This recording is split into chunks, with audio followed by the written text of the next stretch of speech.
Continuamos conversando con Daniel García. Recientemente mencionaba en el segmento anterior la reunión de los BRICS que se celebró en Río, el 6 y el 7, ¿no? La cumbre número 17. Y donde Brasil, ¿verdad? Lula fue el anfitrión. Se destaca la ausencia de Xi Jinping y de Vladimir Putin a ese encuentro, ¿no? A esa cumbre. Ahí se reafirma el multilateralismo y las reformas en los organismos internacionales, que es importante, y la coordinación económica, que es importante, ¿no? Para los países miembros de los BRICS. ¿Cómo usted ve ya esta cumbre, los aspectos más importantes de la misma y la ausencia, como yo mencionaba? Mira, de todo esto se desprende un dato muy importante. Es el miedo que le tiene Estados Unidos a esa situación de los BRICS. El terror que le tiene Trump a este problema de los BRICS. Aceleración de la desdolarización, que eso viene ahí, eso está ahí ya. La adhesión de 9 por un lado y 7 más por otro países siguen, del bloque se siguen agregando a la lista de los BRICS, porque los BRICS crearon una condición de país observador, pero país observador con una serie de facilidades, de condiciones, de acceso al banco de los BRICS. Otra medida es la intensificación del comercio entre los países BRICS asociados entre monedas propias,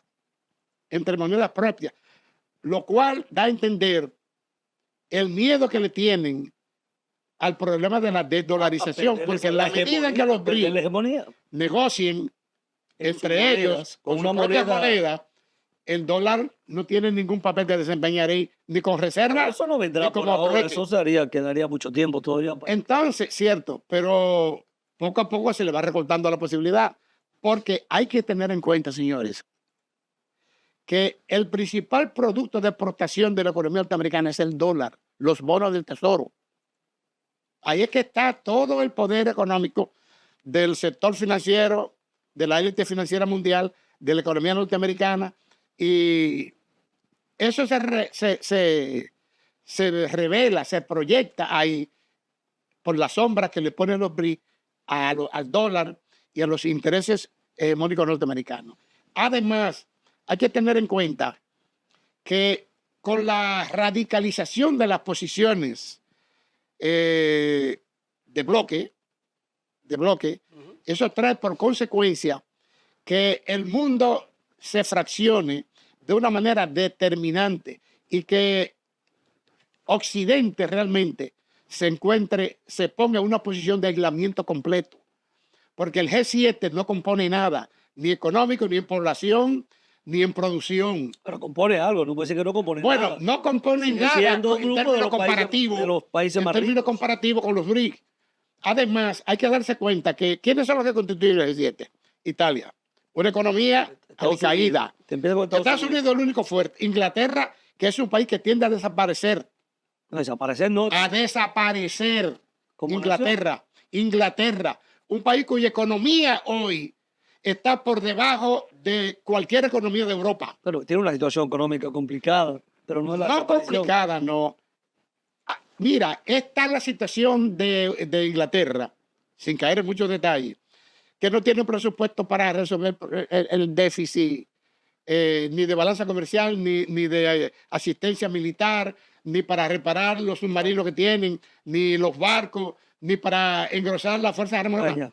Eso es una situación verdaderamente calamitosa, la de Inglaterra. Sin embargo, se ven precisados ahora de acudir a Alemania, crear un acuerdo de defensa recíproca con la finalidad de que porque su debilidad es tal que no tienen en sí mismos con qué defenderse. Pero ok, esa situación de los BRICS ha llevado a Occidente ahora mismo a lo mismo que le decía ahorita, a crear situaciones incidentales en el mundo, con la finalidad de ellos retardar el proceso de su caída. Mire, hay una situación que se ha dado en esta semana, que es el ataque de Israel a Siria, ¿no? A Damasco y sobre todo la parte sur del país, donde están los Altos del Golán. Una situación que se está dando con precaución, con mucha preocupación. Si bien es cierto, ha bajado un poco la intensidad de esa confrontación, estamos hablando de unos grupos que son los drusos árabes, grupos religiosos radicales, que Israel sale en su defensa, ¿no? Con una confrontación con los sunistas en esa zona. Como Siria ha perdido parte del control de ese territorio y cómo Israel se da el lujo de incursionar y bombardear Damasco y crear una situación bastante complicada porque ha bombardeado edificios gubernamentales muy cerca del palacio. 3 cosas. Ya. Lo primero, esas son habilidades de Netanyahu con la finalidad de no perder imagen y proyección dentro de la crisis interna que tiene y por la condición de caer lo que harían coger preso hace 2 días. Entonces se abre otro frente. Él se lo abre a sí mismo con la finalidad de buscar un espectro que le represente y que genere discusión interna. Esa es una. La segunda es que este problema entre Siria, ese problema de Siria, no es un problema interno de Siria. Siria, de hecho, no tiene gobierno. Lo que hay ahí es una calcamonía representativa de Turquía y que la lucha que se da internamente es por la repartición de territorio y de intereses entre Israel y Turquía. Inclusive de una manera tal que ya han habido expresiones muy agrestes entre Israel y Turquía. Ahí entiendo yo que Trump irá a mediar para evitar que se llegue a la confrontación militar. Está mediando. Y evitar que llegue a la confrontación militar. Lo tercero es la guerra civil interna que hay en Siria. Eso nadie lo dice. Los representantes de Assad, el presidente pasado, que están involucrados en el conflicto, están ahí creando un frente guerrillero grandísimo. Exacto. Sobre todo en la zona sur. Israel, ¿a quién ataca realmente? Israel ataca a todo aquello que pueda representar un brote de la fuerza de Assad. Eso es lo que Israel ataca. Israel ataca a todo aquello que representa algo contrario a la intención de quedarse con todo el Golán. Se da el lujo de ir a bombardear un territorio y violar la soberanía de un país como Siria. Es que Siria no tiene soberanía, señores. La soberanía de Siria está repartida entre Israel y Turquía. Esa es la situación. Entonces, si Israel está en guerra civil prácticamente, entre un sinnúmero de confesiones religiosas, los drusos son chiitas disfrazados de otro concepto religioso, pero son chiitas de la misma escuela de Hezbollah, de la guerrilla que hay en Irak. Es la misma situación. Los drusos son una expresión muy particular de unas sectas religiosas que se crearon, híbrido entre lo católico, los chiitas y lo ortodoxo. Y esa gente se entienden entre ellos, pero de por sí son muy unidos y por eso no es que Israel ha ido a defender a los drusos. Son los drusos los que han cruzado la frontera entre Israel y Siria para ir a ayudar a la ciudad de Ceida a sus hermanos drusos. Pero Israel, ¿qué es lo que hace? Atacar a los drusos sirios porque ellos están unidos a la fuerza del presidente Assad. Entonces, ese es el problema que hay. Esos 3 factores hacen de Siria verdaderamente un problema. Entonces no tiene capacidad. El gobierno no tiene ninguna capacidad, todo lo contrario. Lo que ha hecho un papel, ha retirado fuerzas del sol y prácticamente deja que eso acontezca ahí sin mayores, no, con preocupación, pero no tiene capacidad de reaccionar. Mire, vamos a ver el caso brevemente ya de América Latina, cómo te ve la situación en América Latina con el caso Trump. Mira, lo primero que tengo que decir es que siempre se ha dicho la doctrina Monroe de que América para los americanos. Es correcto. Eso está menguando, esa organización está perdiendo mucha vigencia y mucha fuerza. Hay que tener en cuenta Bolivia, Venezuela, el caso del Perú, que el Perú, con la situación del puerto ese de Chancay y la vertiente de la vía que atravesará el continente, Atravesar el continente. sí, y va a salir para el puerto de Brasil, eso ha Una hecho, obra impresionante. ha hecho de América Latina, en verdad, un fuerte contendiente de la doctrina Monroe, en el sentido de que Brasil, que de por sí es una potencia económica muy sobresaliente en América Latina, adherida a esos planes de China. Hay que tener en cuenta, señores, que el 36% de la economía de Brasil depende de sus inversiones con China, que es mucho decir,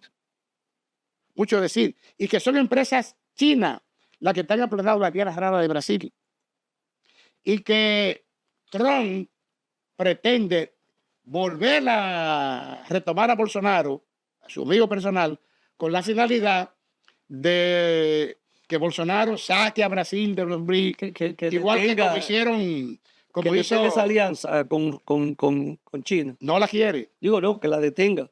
que la pare. Sin embargo, eso es imposible ya, porque la economía de Brasil está interrelacionada con la China y son complementarias. Entonces, eso con la fuerza de los BRICS, esa reunión que se dio ahí, donde Lula se lució como un gran líder, de tal manera que con esa fuerza pudo responderle a Trump de la manera como lo hizo. O sea que los BRICS en América Latina están tomando una fuerza vertiginosa, porque hay que tener en cuenta que Estados Unidos tiene 7 bases militares en Colombia. Y de esas 7 bases militares hay que ver las declaraciones del presidente colombiano, cuando dijo que las relaciones que tiene Colombia con la OTAN deben suspenderse y que él va a trabajar por eso. Y que las fuerzas militares norteamericanas... No nos queda mucho tiempo ya.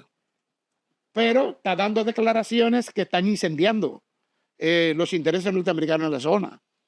¿Por qué? Porque hay que entender que el gobierno que va a regresar después de él va a ser más o menos de su tendencia, porque eso es lo que se avisoran las encuestas en Colombia.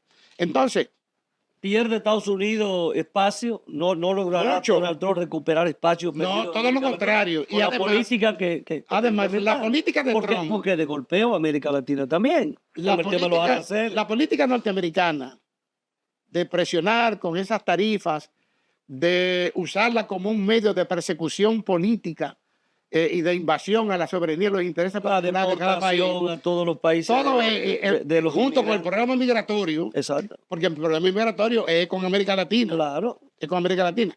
Todo eso lleva a América Latina a lanzarse a los brazos de los BRICS, que es lo que se pretende ahora mismo, que muchos países de América del Sur vean a los BRICS como su futuro y como posibles socios o miembros en el futuro, con la finalidad de ellos buscarle salida económica a su situación. Eso es el tema de las remesas también, los impuestos a las remesas.